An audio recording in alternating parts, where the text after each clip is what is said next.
For the cannabis counterculture community.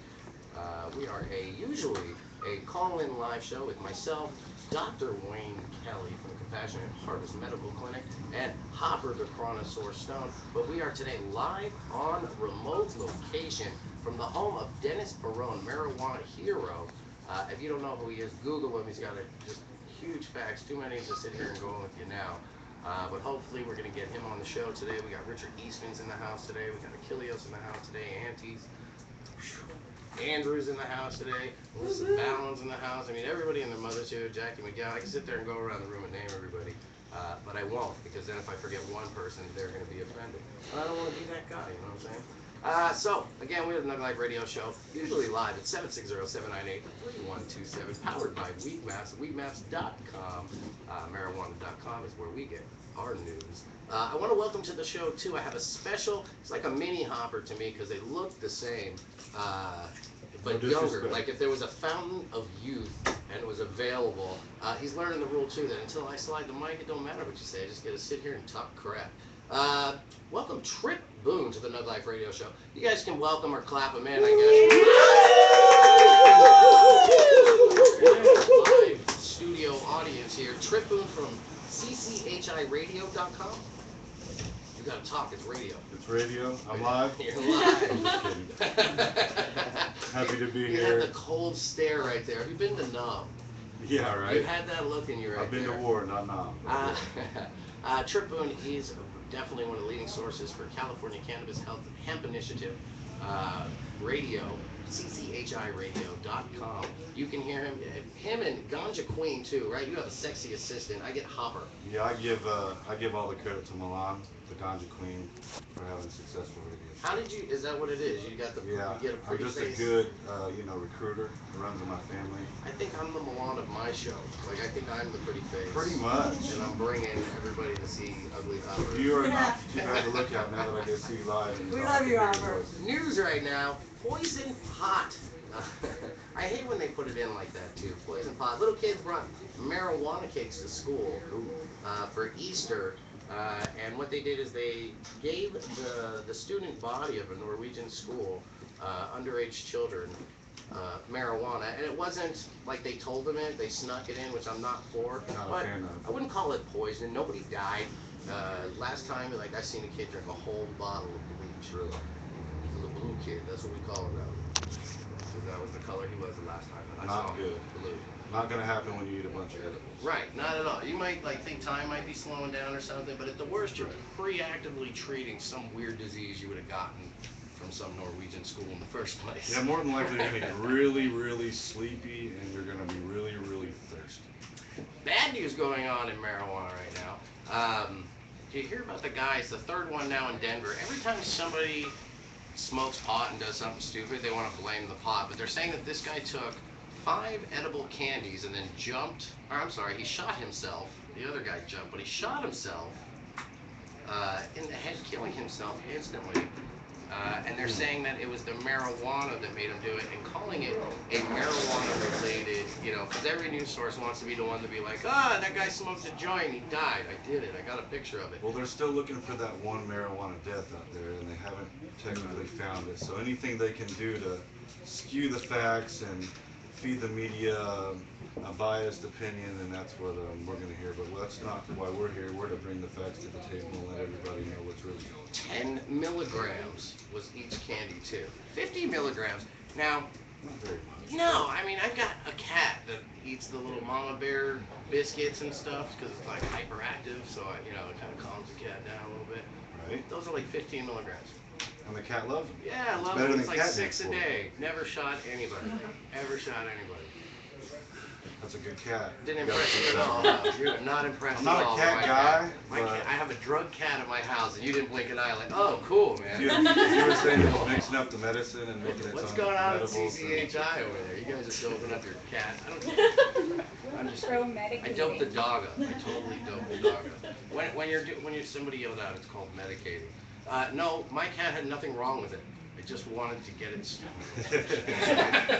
If you haven't seen your cat on, because it was a medicated biscuit, Right. and I never tried it, but I mean I'm not a vet, but my cat seemed like You're not it a needed doctor either. recreational or a doctor. No, not a real doctor. So you know. So that's all that matters. So we are at a beautiful home of Dennis Perone. Let me tell you, this is like being in a museum right here. Speaking of cats, have you noticed the trip up here to Cat City? This place is beautiful, and they have a place along the wall where cats can run and jump And on the side of their wall. It's don't you amazing. wish you were a tiny little man with a little grappling hook? I Yeah, would to go be at a the top gnome in this place, I and tell you throw barrels down it, and it's like a little Donkey Kong game. You jump your way up. We're gonna have fun with it. you, yeah, that would be sweet. Uh, Maybe if we didn't have edibles, then we can actually pretend that we did. Right. Yeah, I'm heavily medicated today. See, I medicate. I know what's wrong with me. This thing started at noon, so we've been doing this since noon. Most of you people in San Francisco are just getting up Tell them at what noon. this thing is. So because they're like, wow, we just turned on the radio and we didn't hear you guys at noon. We're at you know what, you're awesome because I can't believe I forgot to say it. Hashtag hemp can save the planet. And we are at a telethon. It's a live tweetathon. Trip here from cchiradio.com. I want to make sure I keep plugging it right. First of all, this home is like Wonderland. There are so many levels and different little homes. People are everywhere. I feel like I don't want to go. You know, like it's one of those, right? There's like 20 people in this little living room, and then there's like 10 apartments around us. But are they even apartments, or are they like? They're like little crannies. There's a little hammock, nooks. a hammock hanging in the tree with a nightstand next to it. That's one. That's an where apartment. Rufio lives. And then there's a bathroom with a hallway. I think that hallway is That counts. That counts. Yep. As long as there's running water, And that's then an there's a apartment. closet over here. I think that's People, I've seen so many people come out of that closet room. They're all in the closet. That's Go the back theme in there. here. They're right. They're all in Richard the Eastman in closet. the background right there. They are busting out of the closet here. We are live in San Francisco, which is no stranger to San Diego. We're like San Francisco with better surfing. No? Definitely better. Warmer weather. Definitely San warmer water Francisco down people there really than up love here, their San for sure. Francisco. This is like a 49er state too, so. But everyone got real serious. Oh yeah.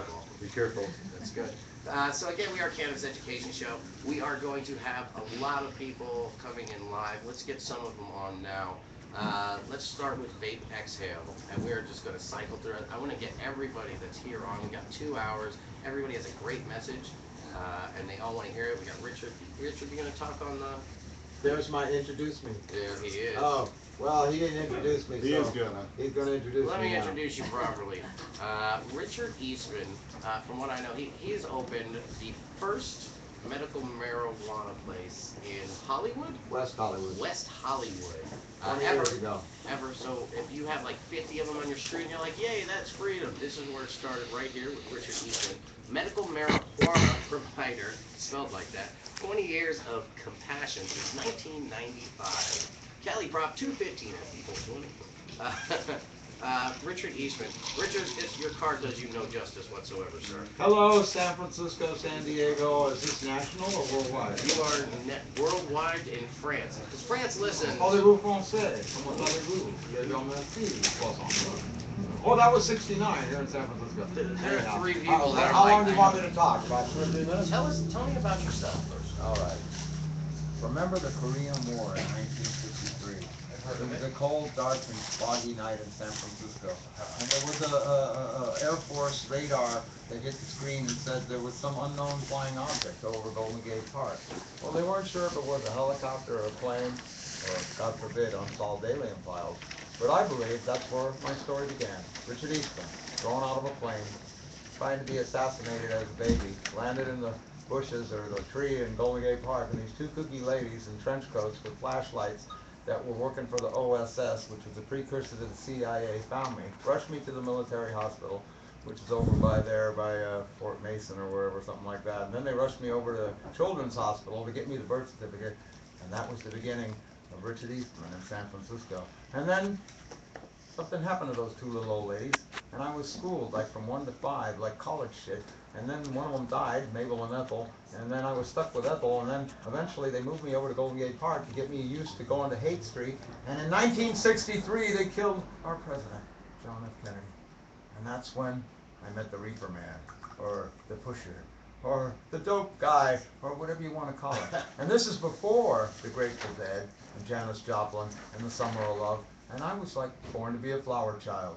So that's how that part of the story is going to start. And then I ran away from Nob Hill So to Richard, State Street. real quick, so it's a conversation. You wanted the story, I right? do. I want to hear. I want to know the specific because I know I get a short time with you, and I want to make sure. Like, how did you get started in the movement? Like, I'm just telling you, it was a kooky story. They drove me out of a spaceship, and I can't help it that High Times called me the Green Lantern. In the 40 years of High Times, why didn't they call Willie Nelson, Snoop Dogg, Cheech and Chong, Dennis Barone, Jack the Emperor, Louis Armstrong, on and on and on? They called me the Green Lantern because ultimately what I told you when you interrupted my story, part of the history, and I know you're the MC, you can kick me off your show, but you want to hear the rest of a couple of minutes. I ended up hanging out with Janis Joplin, the Grateful Dead. Peter Coyote ran the Free Store, and I was running the soup kitchen on Haight Street as a teenager. And I lived on Nob Hill, and I wasn't the rich kid that had long hair, and I was smoking weed with my buddies and my gal friends, and I didn't even know I was gay at that time. When somebody asked me if I was a fag or a queer or whatever, and then they said, "Are you gay?" and I said, "I'm happy," I lost many a dates. But ultimately, I grew up to be that hippie, and I, made some weed, and I smoked some weed, and then they busted me. These narcs. And it turns out it was the same narc that shot Mr. Perone. And then eventually I figured out I was gay, and I did the leather for hair in 1969. I wanted to be a movie designer. My grandma was a milliner. That was the cover story, a hat maker. But ultimately, I did the leather for hair. And a lot of people don't realize that Harvey Milk was working with hair in New York. And Michael Butler was the producer, and God bless Michael Butler, he's still alive. And hair, this is the dawning of the age of Aquarius, the age of Aquarius, Aquarius. I wasn't the singer. I was this kooky kid that had a lot of weed, went backstage, had my leather floppy purple hats and the purple pants and the fringe coats, and I became a leather designer as a teenager. And I got invited to the Aquarius Theater in Hollywood, California, and the Koran Theater.